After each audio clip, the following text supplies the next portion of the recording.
বৃহস্পতিবার 11ই জুন অব্যাহত রইল তৃণমূলের মুষল পর্ব। এদিন সাংসদ পদ থেকে ইস্তফা দিলেন তৃণমূলের আরও এক রাজ্যসভার সাংসদ। রাজ্যের মানুষের রায় মাথা পেতে নিয়ে তিনি এই সিদ্ধান্ত নিয়েছেন বলে জানিয়েছেন ওই পদত্যাগী সাংসদ। তিনি কি বিজেপিতে যোগ দিচ্ছেন, এই প্রশ্নের উত্তরে তৃণমূলের ওই পদত্যাগী সাংসদ জানান সেটা সময়ই বলবে। রাজ্যসভার চেয়ারম্যান সিপি রাধাকৃষ্ণনের কাছে নিজের ইস্তফাপত্র পাঠিয়ে দিয়েছেন তিনি। বৃহস্পতিবার ইস্তফা দিয়েছেন তৃণমূলের রাজ্যসভার সাংসদ প্রকাশ চিক বরাইক। এই নিয়ে তৃণমূলের 3 রাজ্যসভার সাংসদ পদত্যাগ করলেন। শুরুটা হয়েছিল সুখেন্দু শেখর রায়কে নিয়ে। এরপর রাজ্যসভার সাংসদ সুস্মিতা দেব ইস্তফা দেন। তিনি ইতিমধ্যেই অসমের মুখ্যমন্ত্রী হিমন্ত বিশ্ব শর্মার সঙ্গে দেখা করেছেন। রাজনৈতিক মহলে জল্পনা, অসমের একটা লোকসভা আসনে উপনির্বাচনে তিনি বিজেপির প্রার্থী হতে পারেন।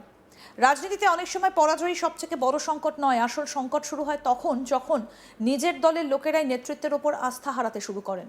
কারণ বিরোধীরা বাইরে থেকে যতই আক্রমণ করুক না কেন, কোনো রাজনৈতিক দলের ভিত নড়ে তখনই যখন প্রশ্ন উঠতে শুরু করে দলের অন্তর্মহল থেকে।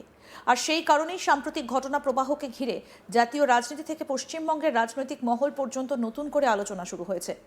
প্রতিবেদন অনুযায়ী তৃণমূল কংগ্রেসের রাজ্যসভার সাংসদ প্রকাশ চিক বরাইক ইস্তফা নিয়ে তৃণমূলের মোট 3 জন রাজ্যসভার সদস্য পদত্যাগ করলেন। এর আগে ইস্তফা দিয়েছেন সুখেন্দু শেখর রায় এবং সুস্মিতা দেব। রাজনৈতিক পর্যবেক্ষকদের মতে 1 সপ্তাহের মধ্যে 3 জন সাংসদের ইস্তফা নিছক সাংগঠনিক ঘটনা নয়, বরং এটা দলের অভ্যন্তরীণ পরিস্থিতি নিয়ে বড় প্রশ্ন তুলে দিচ্ছে। সূত্রের খবর, আগামী দিনে আরও বেশ কয়েকজন তৃণমূলের রাজ্যসভার সাংসদ ইস্তফা দিতে পারেন। সবথেকে তাৎপর্যপূর্ণ বিষয় হলো, এই ঘটনাগুলো এমন একটা সময় সামনে এসেছে যখন বিধানসভা নির্বাচনের ফলাফল নিয়ে তৃণমূল কংগ্রেসকে ইতিমধ্যেই কঠিন রাজনৈতিক পরিস্থিতির মুখোমুখি হতে হয়েছে বলে বিভিন্ন রাজনৈতিক মহলে আলোচনা চলছে। নির্বাচনী ধাক্কার পরে সাধারণত দলগুলো নিজেদের সংগঠনকে শক্তিশালী করার চেষ্টা করে, কিন্তু যদি সেই সময়ই একের পর এক সাংসদ পদত্যাগ করেন তাহলে তার নেতৃত্বের সামনে নতুন চ্যালেঞ্জ তৈরি করে। রাজনীতিতে একটা বিষয় খুব গুরুত্বপূর্ণ, বার্তা। সেটা হচ্ছে বার্তা। সংখ্যার চেয়েও বড় হয়ে ওঠে রাজনৈতিক বার্তা। একজন সাংসদ দল ছাড়লে তা একটা ঘটনা, কিন্তু কয়েকদিনের মধ্যে একাধিক সাংসদ ইস্তফা দিলে তা একটা রাজনৈতিক সংকেত হয়ে দাঁড়ায়। আর সেই সংকেতই এখন নানা প্রশ্নের জন্ম দিচ্ছে। রাজ্যসভা এমন একটা কক্ষ যেখানে রাজনৈতিক দলগুলো সাধারণত তাদের অভিজ্ঞ, বিশ্বস্ত এবং কৌশলগতভাবে গুরুত্বপূর্ণ নেতাদেরকে পাঠায়। সেই কারণেই রাজ্যসভা থেকে ধারাবাহিক ইস্তফা অনেক সময় লোকসভার চেয়েও বেশি তাৎপর্যপূর্ণ হয়ে ওঠে। কারণ এটা শুধু সাংসদ হারানোর বিষয় নয়, এটা দলের কেন্দ্রীয় নেতৃত্বের প্রতি আস্থার প্রশ্নও সামনে নিয়ে আসে। প্রকাশ বরাইকের ইস্তফার পর রাজনৈতিক মহলে আরও বেশি আলোচনা শুরু হয়েছে তার মন্তব্য ঘিরে। সংবাদ মাধ্যমে প্রকাশিত বক্তব্য অনুযায়ী তিনি দাবি করেছেন যে তার ওপর কোনো চাপ ছিল না। একই সঙ্গে তিনি ভবিষ্যতে কি করবেন তা নিয়ে এমন কিছু মন্তব্য করেছেন যা স্বাভাবিকভাবেই রাজনৈতিক জল্পনাকে আরও বাড়িয়ে দিয়েছে। কি বলেছেন পদত্যাগী তৃণমূল সাংসদ প্রকাশ চিক বরাইক, শুনব। बंगाल के लोग, वेस्ट बंगाल के लोग जिस तरह राय दिए हैं, उस राय को एक्सेप्ट करते हुए आज मैं भी अपना पद से इस्तीफा दिया। समय के इंतजार कीजिए। बंगाल के लोग, वेस्ट बंगाल के लोग जिस तरह राय दिए हैं, उस राय को एक्सेप्ट करते हुए आज मैं भी अपना पद से इस्तीफा दिया। বুধবার 10ই জুন রাজ্যসভার সাংসদ পদ থেকে ইস্তফা দিয়েছিলেন সুস্মিতা দেব। আগেই রাজ্যসভার আরেক তৃণমূল সাংসদ সুখেন্দু শেখর রায় ইস্তফা দিয়েছিলেন। বৃহস্পতিবার প্রকাশ চিক বরাইক ইস্তফা দেবার পর রাজ্যসভায় এবার তৃণমূলের সাংসদ সংখ্যা 13 থেকে কমে দাঁড়ালো 10। এদিকে সুস্মিতা দেবের ইস্তফার পর অসমের মুখ্যমন্ত্রী হিমন্ত বিশ্ব শর্মার সঙ্গে সুস্মিতা দেবের একটা ছবি ভাইরাল হয়েছে সোশ্যাল মিডিয়ায়, জানিয়ে জল্পনা ছড়িয়েছে। তাহলে কি তৃণমূল ছেড়ে এবার বিজেপিতে যোগ দিচ্ছেন সুস্মিতা দেব? সূত্রের খবর, আসামের লোকসভার একটা আসনে উপনির্বাচন রয়েছে।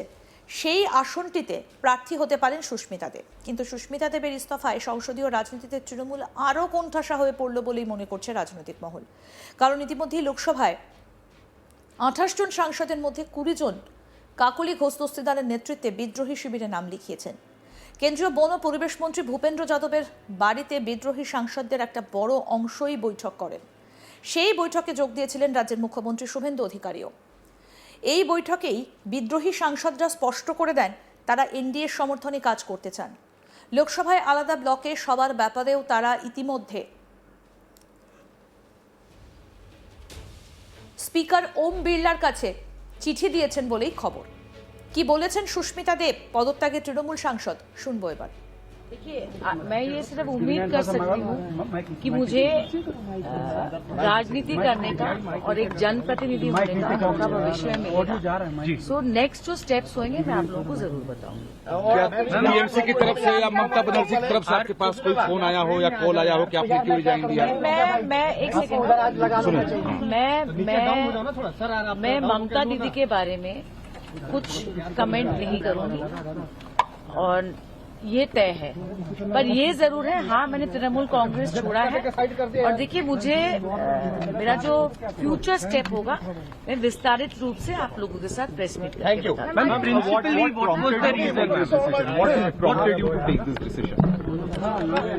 See, what prompted me to take this decision, why I took this decision is a very long story, and in politics I don't think everything needs to be revealed, but I feel that I don't want to be in a situation that I'm in two boats or anything like that. তৃণমূলের বিদ্রোহী শিবিরের সাংসদরা সোমবার 8ই June সকালে পৌঁছে যান কেন্দ্রীয় বন এবং পরিবেশ মন্ত্রী ভূপেন্দ্র যাদবের বাড়িতে। সেখানে রাজ্যের বর্তমান পরিস্থিতি তুলে ধরার পাশাপাশি বিদ্রোহী শিবিরের সাংসদ কাকলি ঘোষ দস্তিদার জানান, আমরা 20 জন সাংসদ মাননীয় স্পিকারের কাছে আলাদা আসন ব্যবস্থার আবেদন জানিয়েছি। আমাদের লক্ষ্য কেন্দ্র এবং রাজ্য সরকারের সঙ্গে সমন্বয় রেখে পশ্চিমবঙ্গের উন্নয়নের জন্য কাজ করা। একই সঙ্গে গত কয়েক বছরে রাজ্যে বেড়ে চলা আইন শৃঙ্খলার অবনতি, সুশাসনের অভাব এবং ক্রমবর্ধমান বেকারত্বের বিরুদ্ধে আমরা সোচ্চার। বাংলার মানুষের স্বার্থে উন্নয়ন, কর্মসংস্থান এবং জবাবদিহিমূলক প্রশাসনের দাবিতে আমরা সংসদ এবং জনমঞ্চে আমাদের লড়াই চালিয়ে যাব।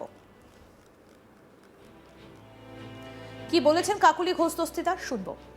We are 20 MPs who have requested Honorable Speaker for separate seating, and we will be working in conjunction of the central and state government for development of West Bengal, and we are against the lawlessness, misgovernance and unemployment in the state of West Bengal over the past few years.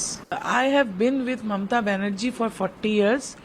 She has been my guide, my mentor and my leader, and I have been with her even in the days when she was not in power.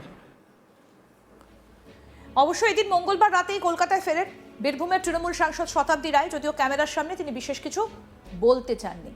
কি বলেছেন রাজ্যের বিরোধী দলনেতা ব্রতব্রত ব্যানার্জি, শুনবো। अभी फिलहाल 64 है, 64 and running, 64 and counting. कल देखा जाएगा, अभी तक फिलहाल 64। ये संख्या और भी क्या बढ़ सकती है? हाँ बढ़ेगा तो जरूर, कम होने का कोई बात नहीं है। আরও আপডেট পেতে দেখতে থাকুন আজ তাক বাংলা, সাবস্ক্রাইব করুন।